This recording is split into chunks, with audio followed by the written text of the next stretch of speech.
Alright guys, tanghaling tapat, kaya rin namin sa deliver. Ayun o, kabababa lang namin ng mga kalakal ng items.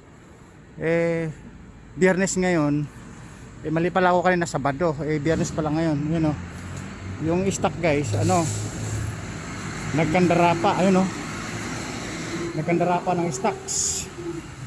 Ayun o, overloading sa stocks, pero nakaano na siya, nakapaldo-paldo na. Boss! Ayan. Ayan guys, kita nyo na. Damtak yung pumasok, di ba? Tingnan nyo yung mga stock guys, oh. Ayan, oh. Tuni-tulilada yung bundle na yan. Tuni-tulilada. Alright.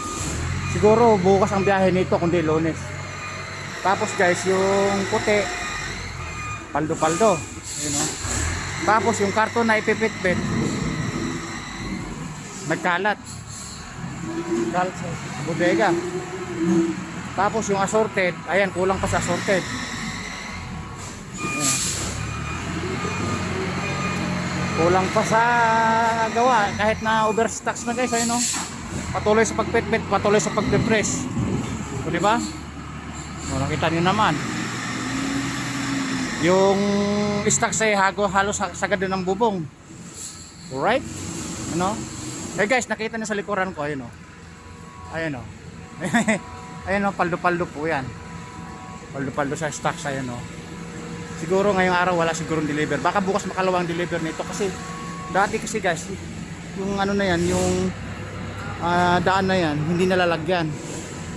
Pagka sobra pa sa stocks, tapos mayroong press na naman, baka dito malalagyan na naman. Alright? Ano?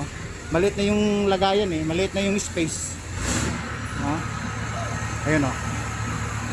Pag patuloy po nag-press yan, overstocks na, overwhelming na sa stocks. Tuni-tunilada, alright? Ayun o.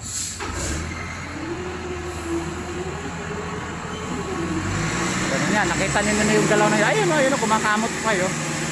Oh, kumakain ng guys, pagka kasi umuusok na ganyan, papalo ng malakas yan. Yung diesel yan papalo, lamon ng diesel. Pero patuloy sa pag-ikot yung conveyor, ayun o. Alright, ayun o. Ayan si Boss Aar. Diba? Kita nyo na. Overwhelming sa assorted, overwhelming sa package, tuniladang press. Ayan, halos agad sa bubong. Tapos mayroon naka-line up pa. Ayun, naka-line up pa yan guys, oh. Naka-prepare pa. Uusad yan, ayan, oh. Ayan, uusad po yan. Alright. Pagka gusto niyo magbenta dito guys, dito lang kayo. Kahit tunilada, milyong tunilada pa yan, tatanggapin dito. Kasi nga, ito yung taga-press at taga-deliver ng malaking kumpanya naman. Ang alam ko, ni-export po yan, tapos nilulusaw sa ibang bansa. Alright.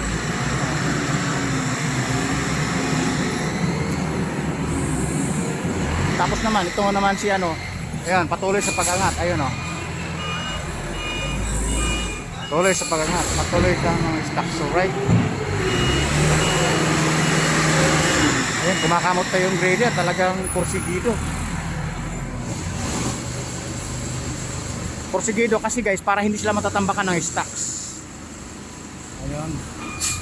Kaya patuloy sa pag-press, patuloy sa pagpaldo-paldo ng mga ng mga karton. Kasi pag na-press po yan, lilit po siya, luluwag po siya. O di ba? Ayan. Yan ang routine nila guys.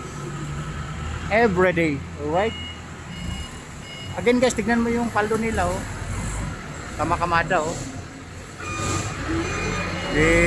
Isang tonelada yan, ilang na yan, baka hindi lang 20 hanggang 50 po yan, hanggang doon sa kabila, di ba? Tapos ngayon mamaya guys, may darating pa, tatambak na naman dito. Alright, tatambak na naman. Labas tayo guys. Si manager, si boss, taga-perma.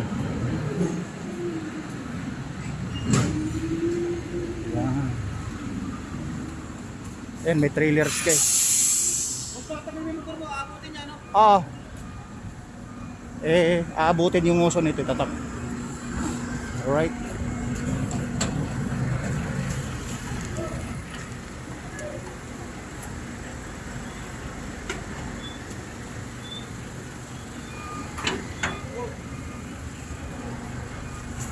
Ayan.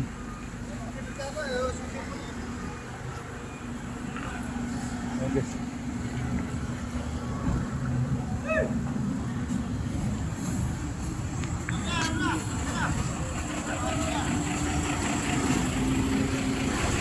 Alright.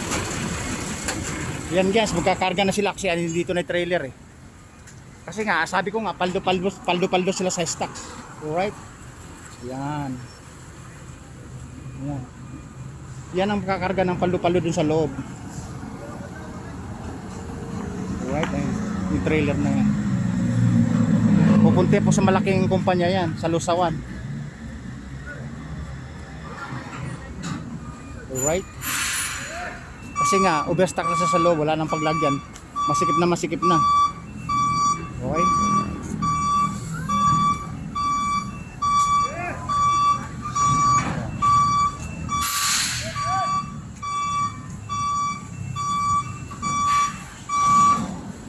Yan. Ini guys, isang ano yan, pagka nakarga po yan, halos kalahati. Halos 1/4 matatanggal na yan. Mula dito sa bungad hanggang loob, paldo-paldo yung ladang kilos. Alright. Yan. Hanggang doon sa loob, ayun. Alright. Ladang kilos po yan. Pag nabawasan, 1/4 na makukuha niyan, luluwag na sa loob. Alright. Paano guys? Medyo mahaba na yung bida-bida natin. Magdadrive pa ako. Nag-iisang biyahe lang kami kasi nga may kulang doon sa pera na ipapagawa namin na hunda-hundahan kasi nasira nga yung hub, di ba? Right? Babu!